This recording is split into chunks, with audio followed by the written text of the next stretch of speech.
जी नाज़रीन, मैं आपको अपने प्लेटफॉर्म पे खुशामदीद कहता हूँ। नाज़रीन, हम क्योंकि दुनिया के एजुकेशन सिस्टम के हवाले से बात कर रहे हैं और हम जब दुनिया के एजुकेशन सिस्टम की बात करते हैं, बल्कि इससे हम एजुकेशन के हट के भी अगर हम सियासत की, तमद्दन की, मईशत की, माशरत की बात करें, हम बिज़नेस की बात करें, दुनिया इंसानी ज़िंदगी के किसी की भी पहलू को आप अगर लेंगे तो वहाँ पे आप दुनिया के मज़ाहब को इग्नोर नहीं कर सकते, आप उसको फरामोश नहीं कर सकते। क्योंकि जब आप इंसानों से डील करेंगे, वो चाहे बिज़नेस की शक्ल में करें, चाहे उनसे तमद्दन, माशरत, सियासत, किसी भी एतबार से जब आप उससे इंटरेक्ट करेंगे तो फिर उनके बिलीव भी सामने आएंगे, उनकी सोच भी सामने आएगी, उनकी फ़िक्र, उनके नज़रियात भी सामने आएंगे, जिन्हें अंडरस्टैंड करते हुए, उसकी रिस्पेक्ट करते हुए आपको फिर आगे बढ़ना होगा। क्योंकि इससे इस तरह पॉसिबल नहीं है कि आप किसी फ़र्द के, किसी शख्स के, उसके चाहे पर्सनल या उसके फैमिली या उसके माशरे के जो भी बिलीव्स हैं, उसको इग्नोर करते हुए आप बेस्ट पॉसिबल इंटरेक्शन एस्टेब्लिश कर सकें। तो गोया जब हमने एजुकेशन सिस्टम पे काम शुरू किया तो फिर हमने महसूस किया कि नहीं, हमें दुनिया के मज़ाहब का भी इल्म होना चाहिए। तो जब हमने मज़ाहब पे आगे काम करना शुरू कर दिया तो वो अपना जो स्कूल ऑफ थाट था वो पूरा एक अलग से इंस्टीट्यूशन ही हमारे सामने आ गया। तो फिर हमें हर मज़हब का डीपली जो हमारा अपना एनालिसिस था वो मेरी टीम ने पूरा बना के मेरे सामने यहाँ पे रख दिया है, जिसको आपके सामने मैं पेश करने की कोशिश करूँगा। तो जो हिंदू मत है, जो हिंदुइज़्म है, उनके एजुकेशन सिस्टम पे बात करने से पहले, क्योंकि दुनिया की बहुत बड़ी पॉपुलेशन ऐसी है जो हिंदू धर्म को जानती नहीं है, उसको पहचानती नहीं है, ना उनके अकायद को जानती है, ना उनके बुक्स को हम समझते हैं, ना हम उनके रिचुअल्स, प्रैक्टिस और फेस्टिवल से शनासा हैं। क्योंकि हमारे दूसरे जो एरियाज़ हैं, जो बाकी दुनिया है, उनमें क्योंकि ये सेलिब्रेट नॉर्मल नहीं होते, अगर तो होते हैं लेकिन लिमिटेड लेवल पे होते हैं, तो इतनी ज़्यादा शनासाई नहीं होती।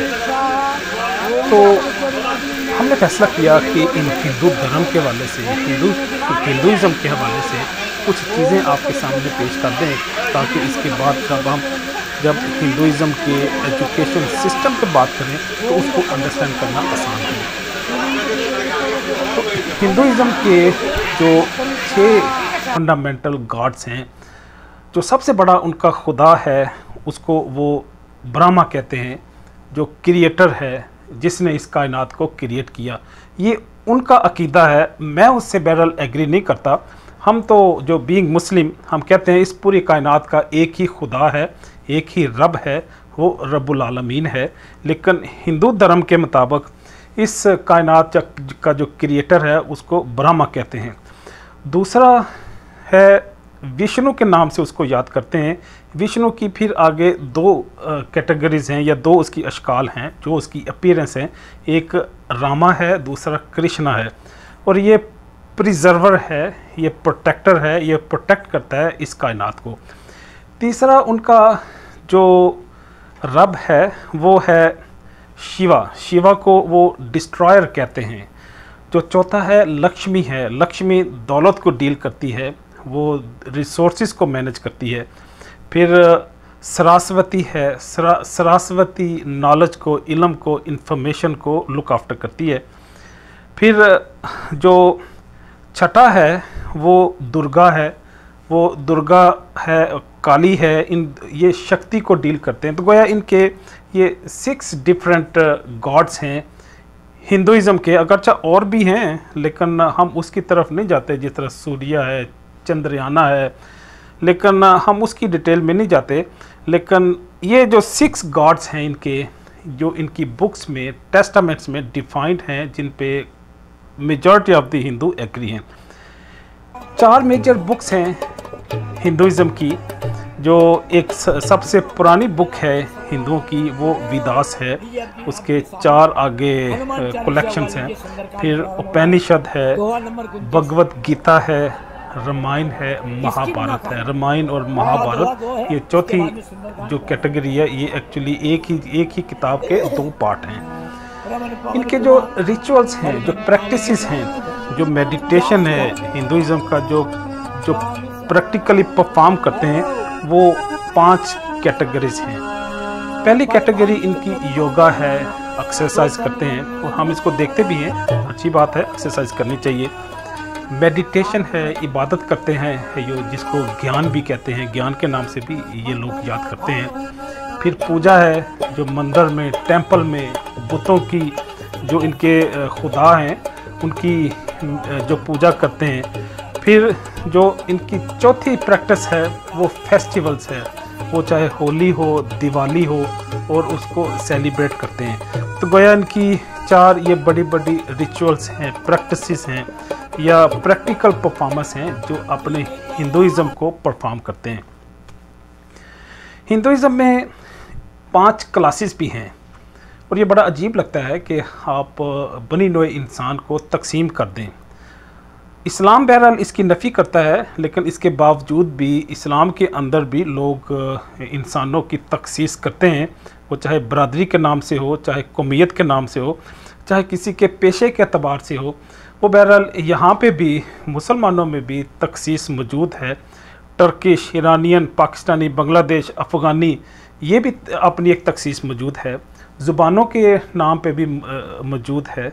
लेकिन बहरहाल मैं समझता हूँ कि जो इंसानों को, दुनिया को, लोगों को मज़हब के नाम पे, कौमियत के नाम पे, ज़ुबानों के नाम पे तकसीम करना वो मुनासिब नहीं है। लेकिन सबसे जो मैं समझता हूँ कि जो बुरी शक्ल है वो इस हिंदुइज़्म में हमें नज़र आती है। सबसे हायर जो हाईएस्ट क्लास है वो ब्राह्मण है। उसके बाद जो खस्त्री हैं, खस्त्री एक्चुअली वो प्रोटेक्शन को, दफ़ा को वो लुक आफ्टर करते हैं, ये जंग करते हैं। अगर कभी जंग की ज़रूरत पड़ जाए तो ये खस्त्री सामने आएंगे। इनके वेश हैं, एक कैटेगरी या बरादरी है, वो वेश बरादरी ताजर है, किसान है, ये बिज़नेस हैं, मर्चेंट हैं, ये काम करते हैं, फिनांस को, बिजनेसेस को लुक आफ्टर करते हैं।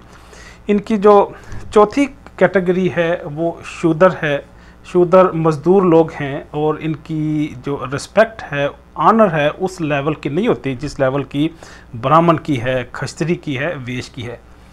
जो लास्ट क्लास है वो दल्लत है और ये मैं समझता हूँ कि हिंदुस्तान के अंदर इंसानियत की मैं समझता हूँ कि तौहीन है। अगरचे उनका मज़हब है, ठीक है, वो करते रहें, लेकिन हम बहरहाल उनके लिए एक सॉरी महसूस करते हैं कि उनके ऐसे उनकी गलती या कसूर की उन्हें सज़ा मिलती है जो उन्होंने कभी परफॉर्म नहीं किया होता। लेकिन बहरहाल ये जो क्लासिज़म है हिंदुइज़्म में मौजूद है।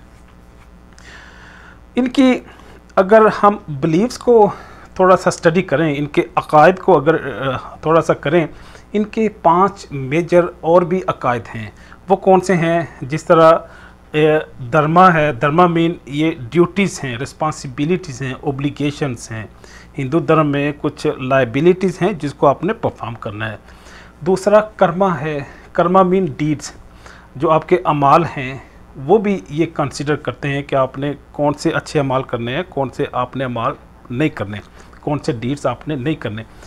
जो तीसरा है इनमें फ़िलासफ़ी या अकीदा, वो समसरा का अकीदा है कि इंसान दुनिया कभी भी नहीं मरता, वो एक दफ़ा अगर मर जाए, उसकी डेथ हो जाए तो उसके दोबारा रीबर्थ हो जाती है, दोबारा फिर वो जन्म ले लेता है।